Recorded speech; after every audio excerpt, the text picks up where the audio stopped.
very much.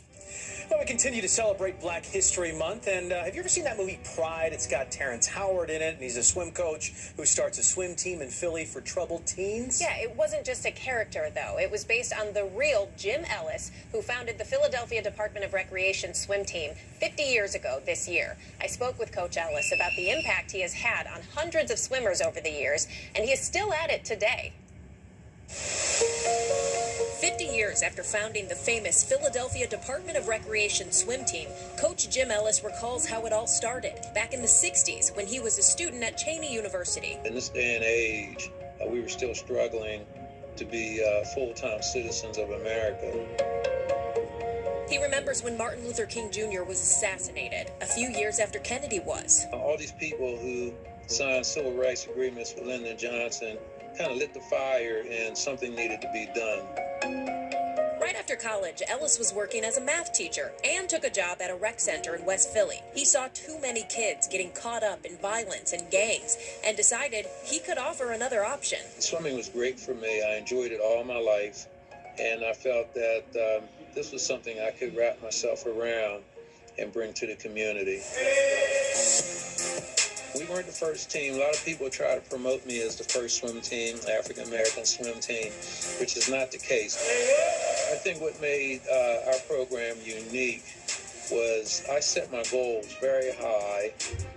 I wanted to compete on the national level. And the PDR swim team does compete to this day.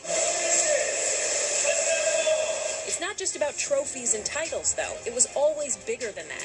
Your little 2020. I was hoping that in becoming successful in the sport of swimming, they also saw and related that they would be successful in life, because time management was important, health, well-being was important. And pushing past the limitations of stereotypes was important. The other folks said, well, black people don't swim. And then when they saw us swimming at the level that we were swimming at, and the way we carried ourselves as we participated in the sport, they were looking at something different. We kind of caught them by surprise. We saw a lot of that kind of look, a lot of expressions of shock, but they respected us. That respect led to a reputation in the competitive swimming world and the local community. Finish here strong. Late 80s, we went from 100% African American, the team changed, and we basically almost became 50-50. And that was a major turning point in the program. Everybody saw what we were doing. They saw the level of achievement that we had reached, and they saw how we did it. So I was starting to turn people away. He estimates that he has trained and mentored several hundred swimmers over the years, some who'd go on to become very well-known. The type of swimmer that I was. Comedian Kevin Hart praised Coach Ellis in his stand-up special, Laugh at My Pain. My swim team was so huge, they actually made a movie about it. The movie Pride was based off of PDR, which was called the Philadelphia Department of Recreation. Terrence Howard's character was actually based off of my swim coach, Jim Ellis. The 2007 film Pride is a movie, not a documentary. Man, you were fierce in that water. But the theme rings true. Ellis has always trained his swimmers to approach life the same way they approach the swimming pool.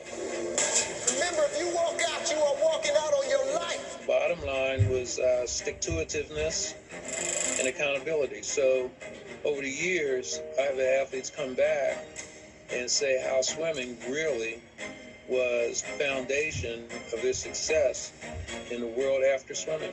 And Coach Ellis practices what he preaches, like stick-to-itiveness. Despite all his successes, the 73-year-old is still working towards one final goal.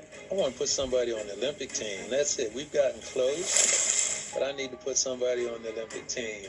That last one, maybe it's not meant for me, but I'm going to die trying. I would not bet against Coach Ellis. And one of the most amazing things, Jason, is he is still coaching, even virtually from home. He is still involved in these practices. Wow. And I asked him,